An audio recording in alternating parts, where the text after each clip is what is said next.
So you've always wanted to make pickled onion, but you never really knew how. Today, we are going to be sharing a simple, stress-free recipe with you and sending this recipe to the next level with the king of flavor.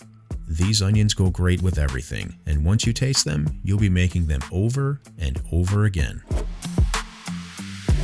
Alright, let's get started. So today you're going to need 2 large or 3 medium-sized red onions. That's the perfect amount for the 32-ounce mason jar that we'll be using today.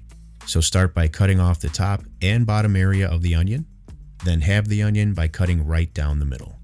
We will then need to peel off that outer layer, and we can now begin making cuts.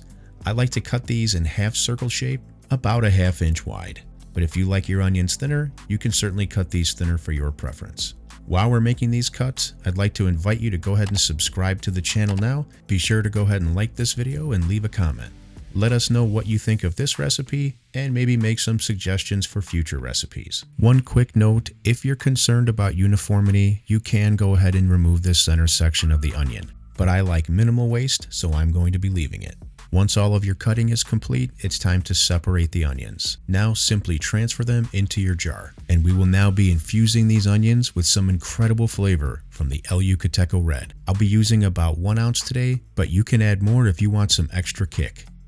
It is now time to make our brine, which is simply 1.5 cups of filtered water, 1.5 cups of distilled white vinegar, and 1.5 tablespoons of kosher salt. If you'd like to add additional sweetness here, you can add up to 1 tablespoon of granulated sugar, but keep in mind that the onions have their own natural sugar, which will release as they soak to give a very nice sweet flavor. Now get your brine on the stove on medium-high heat and allow it to boil for 1 to 2 minutes, stirring occasionally to get everything dissolved and incorporated. Then remove it from the heat and allow it to cool for another 1 to 2 minutes. Carefully pour the brine into the jar until the onions are covered. You can use a funnel here to make this a little easier.